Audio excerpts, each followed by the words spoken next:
माझ्या लाडकी बहीणमध्ये एका घराला भांडी घासणाऱ्या माझ्या बहिणीला 6,000 रुपये मिळत असतील, त्यांच्या पोटात का दुखतं, का चुकीचा फॉर्म भरताय? बघवत नाही तुम्हाला चांगल्या योजनेत राजकारण करायचंय. अरे त्या गरीबाला मिळू द्या पैसे. आम्ही लाडली बहीण लावली आणि त्याच्यामुळे आम्ही आता निवडणूक जिंकू, हा गैरसमज काढा. अरे निवडणुका येतील आणि जातील, सत्तेत कोण येईल ते परमेश्वर ठरवेल. उभाटावाले चुकीचा फॉर्म भरतात, शरद पवार गट चुकीचा फॉर्म भरतात. याच्यासाठी चुकीचा फॉर्म भरतात की ही योजना म्हणजे 15 ऑगस्टला त्या बहिणीच्या खात्यात पैसे जातील, तिच्या बहिणीच्या खात्यात पैसे जाऊ नये. आम्ही सत्तेत राहायचं की नाही हा ठरवण्याचा अधिकार तुम्हाला नाही. हा आमच्या लाडक्या बहिणींना आहे की मुख्यमंत्री माझी लाडकी बहीण या योजनेमध्ये सगळ्यांना देतो बसा ऑफलाईन अर्ज करण्याची अनुमती देण्यात आली आहे. नंबर 2 अध्यक्ष महाराज, ऑफलाईन अर्ज करताना कागदाचा फापट पसारा नसावा यासाठी सुद्धा बदल केले आणि पिवळी पत्रिका आणि भगवी शिधापत्रिका या शिधापत्रिकेच्या आधारावरच आता उत्पन्नाचा दाखला आपल्याला समजता येईल. अध्यक्ष महाराज, तिसरा निर्णय केला की या समित्यांच्या बाबतीत नगर परिषद महानगरपालिका इथं आता वार्ड समित्या करून या समितींच्या माध्यमातून सरकारी कर्मचाऱ्यांच्या माध्यमातून किंवा ग्रामीण भागात अंगणवाडी सेविकांच्या माध्यमातून ऑफलाईन हे अर्ज घेतल्या जाणार आहे. या महाराष्ट्राच्या सर्व बहिणींना या माध्यमातून आपण आश्वस्त करतो आहे की कोणत्याही तारखेची मर्यादाच आहे असा समज कोणी करून घेऊ नये. 31 ऑगस्ट ही जरी तारीख असेल तरी 31 ऑगस्ट नंतर सुद्धा ही योजना निरंतर चालणारी योजना आहे. आणि या योजनेच्या सोबत ज्या पोर्टलची माहिती काल दिली दाखवण्यात आली कॅबिनेटमध्ये, अध्यक्ष महाराज, या 2-3 दिवसामध्ये नानाभाऊ तुमच्याही मोबाईलमध्ये जर तुम्ही ते ऍप डाउनलोड केला तर सहजपणे हा अर्ज घेतला जाईल. साधारणतःपणे शासनाचा प्रयत्न आहे की आता रक्षाबंधनाच्या दिवशी पासून या आपल्या सर्व लाडक्या बहिणींचा अर्जाचा निपटारा सुरू करत यांच्या खात्यामध्ये पैसे जावेत. नाना, आपण लाडकी बहीणचं बोललात. नाना, वस्तुस्थिती काय हो? वस्तुस्थिती माझ्या घाटकोपरची सांगतो. एका घरामध्ये 3 बहिणी आहेत, त्यांना दर महिन्याला 7,500 रुपये मिळणार आहेत. तुमचे कार्यकर्ते जाऊन चुकीचा फॉर्म भरतात. का भरतात चुकीचा फॉर्म? उभाटावाले चुकीचा फॉर्म भरतात, शरद पवार गट चुकीचा फॉर्म भरतात. याच्यासाठी चुकीचा फॉर्म भरतात की ही योजना म्हणजे 15 ऑगस्टला त्या बहिणीच्या खात्यात पैसे जातील, तिच्या बहिणीच्या खात्यात पैसे जाऊ नयेत. आणि पैसे नाही गेले की तुम्हाला आमच्या सत्ताधारी पक्षाविषयी बोंबलत बसायचंय. याच्यासाठी चुकीचा फॉर्म भरताय. का चुकीचा फॉर्म भरताय? तुम्हाला ती लोकांच्या घरी भांडी घासते, तिला पैसे मिळतात. बघवत नाही तुम्हाला चांगल्या योजनेत राजकारण करायचंय. अरे त्या गरीबाला मिळू द्या पैसे. झोपडपट्टीत राहणारी बाई, तिला पैसे मिळत असतील, काय जातं तुमचं? आता इथे राजकारण यांना आता जायचंय सत्तेच्या बाहेर आणि त्याच्यामुळे या लोकांना या ठिकाणी चीड करायचं असं नाही. अध्यक्ष महाराज, एक गोष्टीचा उल्लेख त्या राम कदमनी केला या ठिकाणी.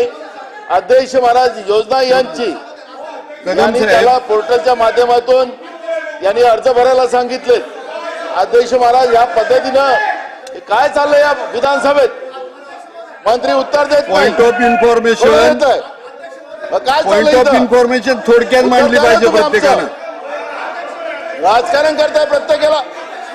मी राजकारण नाही केलं.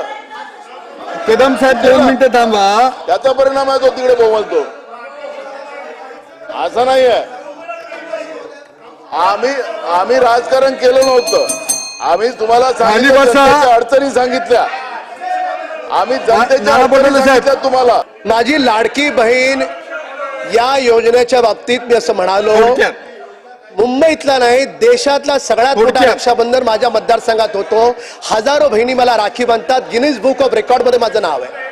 मी माहिती माझ्या मतदारसंघातली सांगितली. तिथे माझ्या लाडकी बहीणमध्ये एका घराला भांडी घासणाऱ्या माझ्या बहिणीला 6,000 रुपये मिळत असतील, त्यांच्या पोटात का दुखतं, का चुकीचा फॉर्म भरतात? हा माझा सवाल आहे.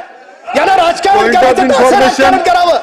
अरे निवडणुका येतील आणि जातील, सत्तेत कोण येईल ते परमेश्वर ठरवेल. पण तुम्ही त्या गोरगरीब लोकांना, त्या बहिणींना मिळणारे पैसे अशा पद्धतीने तुम्ही जर राजकारण करत असाल तर परमेश्वर तुम्हाला माफ करणार नाही. लक्षात ठेवा. अशा प्रकारचं राजकारण तुम्हाला कदम साहेब. करता येणार नाही. त्या बहिणींना पैसे मिळतात, माननीय कदम साहेब. मुख्यमंत्री उपमुख्यमंत्री हे सरकार त्यांना पैसे देत आहे. काय तुम्हाला अडचण आहे, काय तुम्हाला प्रॉब्लेम आहे, काय तुम्ही चुकीचे फॉर्म भरताय, काय तुम्ही त्याला गैरसमज पसरवताय, काय तुम्ही त्या लोकांमध्ये दोन मिनिटं. चुकीचा गैरसमज पसरवताय. तुम्हाला अहो. अधिकार नाही नाना तुम्हाला अधिकार नाही. तुम्ही माहिती घ्या, पूर्ण महाराष्ट्रभर ही योजना, पूर्ण महाराष्ट्रभर ही योजना फसली पाहिजे, हा तुमचा प्रयत्न आहे आणि हा दुर्दैवी प्रयत्न आहे. आज अध्यक्ष महाराज, मी लाडली बहिणा योजनाच्या बद्दल काहीच बोललो नव्हतो. त्यांना त्रास होते आहे एवढंच बोललो होतो. पण या सन्माननीय सत्ता पक्षाचे आमदार ज्या पद्धतीनं त्यांना जे हिंमत आली आता की आम्ही लाडली बहिणा लावली आणि त्याच्यामुळे आम्ही आता निवडणूक जिंकू, हा गैरसमज काढा. तुम्हाला आता काही इकडे सत्तेत यायचं नाहीये. तुम्ही काय नानाजी. केलं आहे? अरे तुला काही बोलत नाही ना, तुला काहीच बोलत नाही आम्ही. तुम्हाला आता काही त्याचं काही इकडे यायची संधी नाही आहे.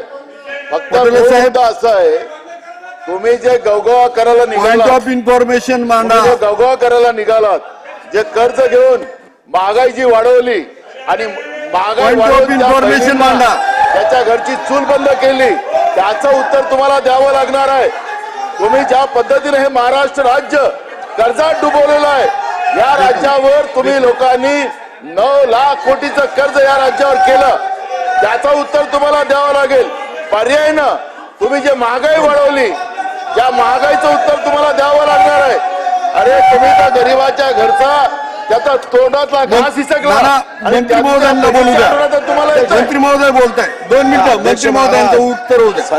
आता तुम्ही राजकारण करायला लागले. ऐका ना, हे बघा, आम्ही सत्तेत राहायचं की नाही हा ठरवण्याचा अधिकार तुम्हाला नाही. हा आमच्या लाडक्या बहिणींना आहे, ज्यांच्यासाठी आम्ही झटतोय.